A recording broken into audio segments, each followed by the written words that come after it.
स्वयं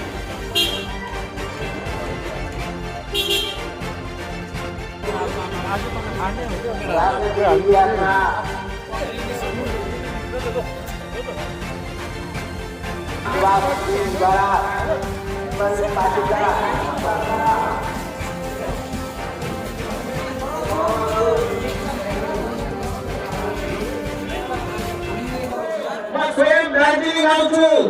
भारत देशको गृहमन्त्रीजी तपाईहरुको लागि 2 दिन दार्जिलिङ आउदिनु भयो र साथमा एक रात दार्जिलिङमा बिताउनु पनि भयो। त्यसैले फेरि एकचोटि ताली बजाएर उहाँलाई स्वागत गराउनुहोस्। मुटु हो यो हामीहरूको गोर्खा जातिको राजनीतिक केन्द्र पनि हो र हामीहरूको समाधान भनेको भारतीय जनता पार्टीले गर्छ। भारतीय जनता पार्टी को संकल्प हो, मोदी जी को वचन हो, अमित शाह जी को वचन हो, तपाईको सांसद हुनाले मेरो पनि जिम्मेदारी हो।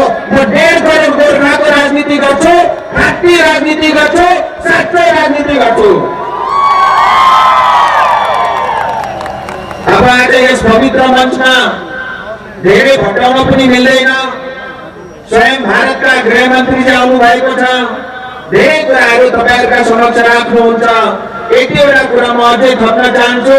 2019 को चुनावको समयमा तपाईहरुलाई मैले वचन दिएको थिएँ, अगर कानून पास गरेर भए पनि मिनिमम वेज लागू गर्नु पर्दाखेरि म गरेर देखाउँछु भनेको थिएँ र आज म तपाईहरुलाई भन्न चाहन्छु पार्लियामेन्टमा बिल पास भयो, पीएलए 1951 खतम भयो। अब चिया बगानमा खटी खाने आमा बुबाले रोजाना कम से कम 350 रुपियाँ मिनिमम वेज पाउँदैछन्। 350 रुपियाँ। हामीसँग पर्चापट्टा छैन।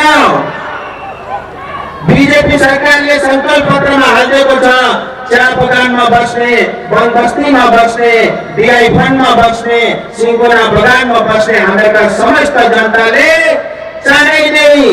चाँडै नै पर्चापट्टाको अधिकार पनि पाउनेछन्। पर्चापट्टाको अधिकार पनि पाउनेछन्। र यो समयकाल परिस्थिति मिलेर आएको छ। यो गोर्खा स्वाभिमानको चुनाव हो। यो समयलाई खेर फाल्नु हुँदैन। समयकाल परिस्थिति मिलेर आएको छ र सबै एक भएर बंगालमा 200 भन्दा बढी सिट भारतीय जनता पार्टीको आउँदैछ। यो पहाडमा पनि 3टै सिट भारतीय जनता पार्टीलाई नै हामीले भोट दिएर जिताउनु पर्छ। म तपाईहरुलाई वचन दिन्छु जति पनि संकल्प छ भारतीय जनता पार्टीले पूरा गर्छ, अवश्य पूरा गर्छ। भारत माता की जय गोर्खा। म हाम्रा सबै एलायन्स पार्टीका साथीहरुलाई पनि म धन्यवाद टक्राउन चाहन्छु। 2019 मा पनि गोर्खा एकता कायम राख्नमा हामीहरू सफल भएका थियौं। फेरि पनि एकचोटि उहाँहरूले सहयोग गर्नुभयो, त्यसका लागि सबैलाई मोरी धन्यवाद। भारत माता की। र म यहाँ निम्ताउँदछु भारतका गृहमन्त्री, यशस्वी गृहमन्त्री श्री अमित शाह ज्यूलाई।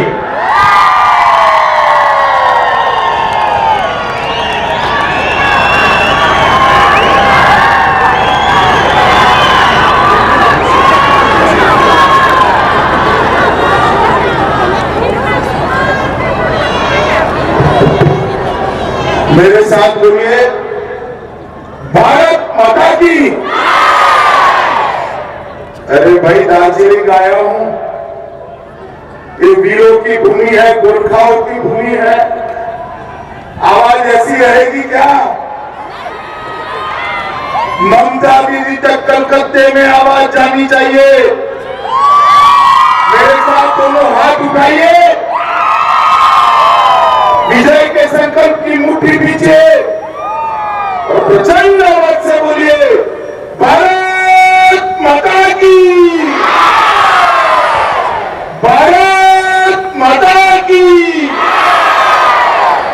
भारत माता की। मेरे साथ बोलिए जय गोरखा।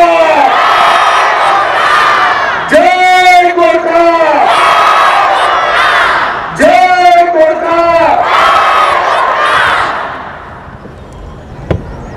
जिनको मैं जिताने के लिए आया हूं।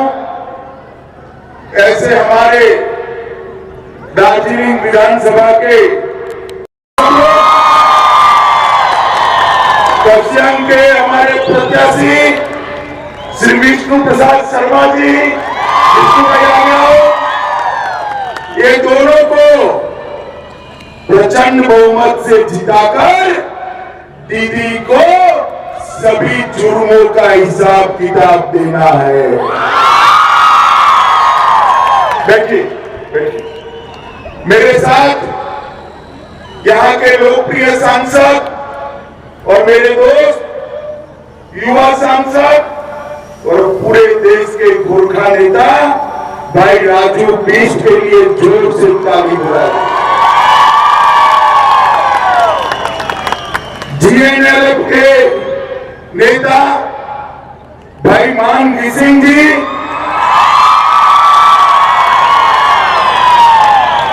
समग्र गोरखा जाति का पूरे जीवन के लिए, लंबे समय के लिए संघर्ष कर हित करने वाले सीपीआरएम के नेता श्री आरबी राय साहब के लिए ताली बजाइए।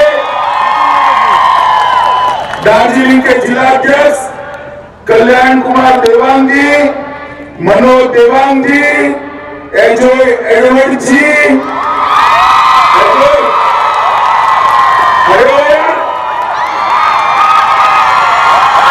श्री विकास राय जी, प्रताप घाटी जी, स्वराज खापा जी, शारदा राय जी, श्री तिलक चंद्र रोका जी, एमएल राय जी, राजू प्रधान जी, गोविंद छेत्री जी, मेरे साथ यहां पर दिल्ली से आए हुए भाजपा के राष्ट्रीय प्रवक्ता भाई संजय मयूख जी, दिल्ली के नेता राजीव बब्बर जी, प्रवासी इंचार्ज ब्रिजेश सिंह जी, और आज पूरा देश जिन पर नाच करता है, ऐसे मेरे प्यारे गोरखा भाइयों, बहनों, माताओं और मेरे जीवन के टुकड़े जैसे युवा मित्रों,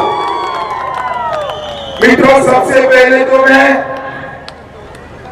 एक खूबसूरत वादी और ऐतिहासिक स्थान पर आकर अपने आप को भाग्यशाली समझता हूं कि मैं आज आप लोगों के बीच में यहां पर आया।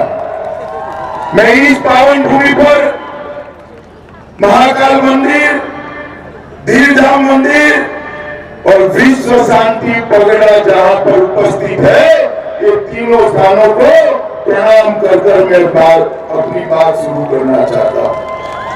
मित्रों, स्वातंत्रता संग्राम में दार्जिलिंग ने बहुत बड़ी भूमिका निभाई। बंगाल के अंदर भारतीय जनता पार्टी की सरकार बन रही, दीदी अब रोक नहीं सकती। 200 से ज्यादा सीटों के साथ सरकार बनी। दार्जिलिंग की 3 सीटें भारतीय जनता पार्टी के लिए बहुत महत्वपूर्ण है। मैंने कल एक इंटरव्यू में कहा है, एक और अगर भाजपा 200 सीटें जीतती है तो एक और 197 सीटों का विजय है, और दूसरी ओर हमारी ये 3 पहाड़ की सीटों का विजय है। क्योंकि मैं मानता हूं कि गोरखाओं को इस देश की मेन स्ट्रीम के अंदर लाने की जरूरत है। गोरखाओं का भव्य इतिहास रहा। देश में जब जब भी देशभक्ति से हरी भरी, देशभक्ति से ओतप्रोत जातियों का नाम लिया जाता है, मेरा गोरखा भाइयों का नाम सबसे पहले गौरव से लिया जाता है। देश के लिए बलिदान करने वालों का नाम बनता है, सूची बनती है। देश के लिए जान देने वालों की सूची बनती है। देश के लिए वफादारी के साथ जीने वालों की सूची बनती है। भारत माता की रक्षा के लिए अपना सर कटवाने वालों की सूची बनती है, तो वो सूची में प्रथम पंक्ति में मेरा गोरखा जवान होता है। सब एक सप्ताह के अंदर हम वापिस लेने का काम ये भारतीय जनता पार्टी की सरकार है। मित्रों, गोरखा भाइयों को विस्थापित का जीवन जीना पड़ा, दर दर भागना पड़ा, छिपना पड़ा। आपका ये राजनीतिक वनवास लंबा चलने वाला नहीं है। 2 मई को दार्जिलिंग में दिवाली होने वाली है। 2 मई को ये पहाड़ पर आग नहीं लगेगी। 2 मई को ये पहाड़ पर दिए जलकर उत्सव मनाया जाएगा, उत्सव मनाया जाएगा।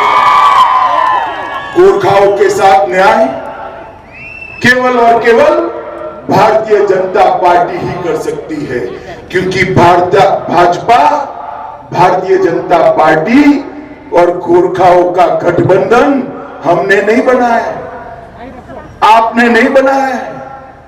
भाजपा और गोरखाओं का गठबंधन ईश्वर ने बनाकर जमीन पर उतारा। ये पवित्र गठबंधन है। ये गठबंधन को ताकत देने के लिए आज मैं यहां आया हूं। मेरे गोरखा भाइयों, बहनों, माताओं, युवाओं को अपील करने आया हूं कि आइए, देश भर के गोरखाओं को देश की मेन स्ट्रीम के साथ जोड़ने का एक मौका देश के प्रधानमंत्री नरेंद्र मोदी जी को दीजिए। मित्रों, स्थायी राजनीतिक समाधान भारतीय जनता पार्टी की दोनों सरकारें, केंद्र सरकार और बंगाल की सरकार मिलाकर निकालेगी। आपको अब आंदोलन नहीं करना पड़ेगा। छूटी हुई 11 गोरखा उपजातियों को एसटी का स्टेटस चाहिए। सालों से मामला लटक रहा है। न बंगाल सरकार ने चिंता की, न भारत सरकारों ने चिंता की। भाजपा की भारत सरकार आई, मगर ममता दीदी कोई मीटिंग में आई ही नहीं। कैसे करे? अरे बगल तो ममता दीदी को भाजपा का मुख्यमंत्री ला दो। 11 गोरखा जातियों को अनुसूचित जनजाति का, एसटी का स्टेटस देने का काम ये भारतीय जनता पार्टी की सरकार है। मित्रों, हम चाय बागान की पीड़ा से अवगत है। पर्जा पट्टा का आपका वेदना हम जानते हैं। पीढ़ी दर पीढ़ी चाय बागानों में काम करने के बावजूद, पीढ़ी दर पीढ़ी सिंकोना बागान में काम करने के बावजूद पर्जा पट्टा नहीं मिलता है। हमने तय किया है कि पर्जा पट्टा 6 महीने के अंदर